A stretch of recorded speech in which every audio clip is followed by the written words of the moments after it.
আসসালামু আলাইকুম।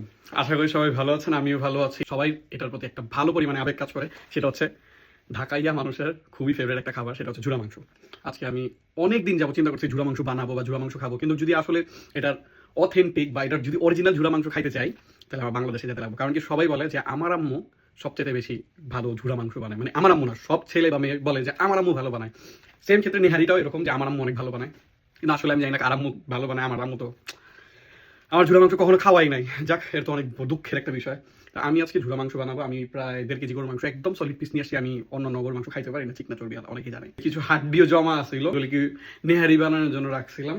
তো ওইটার সাথে আজকে ঝুরা মাংস খুবই স্লো, অ্যারাউন্ড 5 ঘন্টা বা 4 ঘন্টা এরকম একটা টাইম নিয়ে বানাবো। আর আশা করি খুবই ভালো। আমি এটা সত্যি অনেক অপেক্ষায় আছি। ঝুরা মাংস আর হচ্ছে থাপি দিয়ে পরোটা। থাপি দিয়ে পরোটা অনেকে জানে, থাপি দিয়ে পরোটা কি লাল পরোটা, ওটা যে থাপি দিয়ে খায়। তো চলুন আজকে দেখা যাক মানে এটা কেমন হয়। তো সর্বপ্রথম আমি এখানে কিছু বিফ নিয়ে নিছি। টুকরাগুলো বেশ বড়। হ্যাঁ, এটা হচ্ছে টুকরাগুলো বেশ বড়। তারপরে আমার কাছে কিছু যে হাড্ডি ছিল ওগুলো এটার মধ্যে দিয়ে দিব এখন। তো হাড্ডিগুলো হচ্ছে এইগুলা। হাড্ডি দেওয়ার মূল উদ্দেশ্য হচ্ছে হাড্ডির মধ্যে যে এই তেলগুলো লাগে আছে, তাহলে আমার এই হিসাবে তেল কম দিতে লাগে। আর এটার মধ্যে সবচাইতে ইম্পর্টেন্ট কথা হচ্ছে এটাতে গুঁড়া মশলা না দিলেই চলে। তো বেশি পরিমাণ এটা হিসাবটা হচ্ছে আনাম বড় মশলা, কিছু রসুন, কিছু না অনেক বেশি রসুন, আনাম রসুন আর কি, আনাম পেঁয়াজ, তারপর যত ধরনের বড় মশলা, যেমন এটা হচ্ছে জিরা। জিরাটা না দিলে হয়তো, বাট জিরা গুঁড়া মাংসতে আসলে যায় না, তাও একটু দিতে লাগে। এটা হচ্ছে সব সব মানে যে পান মশলার মধ্যে যে দিই আমরা সব, এটা হচ্ছে ওই সব। এটা হচ্ছে বড় একটা দারচিনি।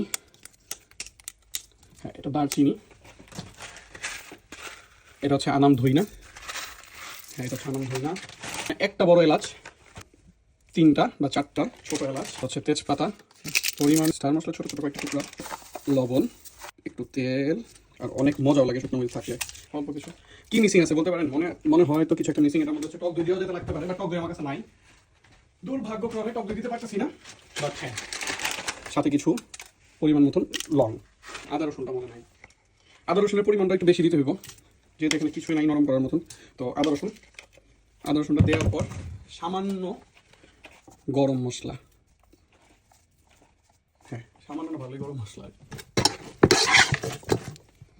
হালকা পানি, এখন হচ্ছে ঘুম রাখতে হবে। বাট হ্যাঁ, দেখা দিতেছি হোক আস্তে ধীরে। আমি ঘুম থেকে উঠার পর দেখাচ্ছি আপনাদের কী হয়েছে আর কি। এটা থ্যাংক ইউ। তো এটা হচ্ছে একটু ঢাকনাটা উঠে দেখলাম, হালকা একটু দুধ দিয়ে দিব। আচ্ছা, লেবু তো এটাও মোটামুটি একটু দিতে হবে। কালারটা দেখতে তো সুন্দর লাগছে না? মানে আজকে আমি চাইতেছি পুরো একদম গাইরা দিতে গরুর মাংসে।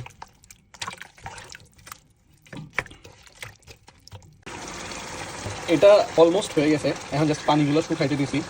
এই যে দেখছেন কী অবস্থা। তো এটাতে আমি না মাঝখানে আইসা এটা শুধু ভাইঙ্গা যাইতাম বলতে একটা বড় কব্বির আছে আমার কাছে, একটা বড় চামিচ আছে, এটা দিয়ে যাতা দিয়ে ভাইঙ্গা যাইতাম। এরপরে এই হাড্ডিগুলো উঠে ফেলবো। আর এটা যখন পানিটা শুকায় যাইবো তখন এটা সুন্দর করে একটা বাগার দিয়ে দিব, একদম বাগার দিয়ে গাইরা দিব শুকনো মরিচা পেঁয়াজ দিয়ে। এটা পানিটা শুকাইছে অনেকটাই। তারপর হচ্ছে কি আমি এখানে যে বড় মশলাগুলো ছিল, যেমন এলাচি, দারচিনি, তেজপাতা, আমার দ্বারা যতটুকু সম্ভব হয়েছে আমি সবগুলো উঠাই ফেলছি। এটার মধ্যে যে হাড্ডিগুলো ছিল হাড্ডিগুলো উঠে ফেলছি। এটা পুরো প্রসেসিং শেষ, জাস্ট এখন এটাতে তেল দিয়ে আর পেঁয়াজ দাগানি করে এটা বাগার দিয়ে দিব। তো পেঁয়াজ দাগানি মাংসগুলো আমি ঢেলে দিব।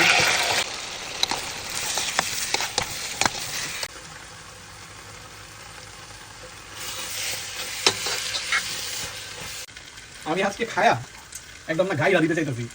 এটা দেখতে মাশাআল্লাহ এত ভালো হয়েছে, এত সুন্দর লাগতেছে, তো তারিফ করতে লাগে না, বাট হয়েই যায় এমন একটা কিছু। ও মাই গুডনেস, হচ্ছে ফাইনাল লুক। খাইতে কেমন লাগে।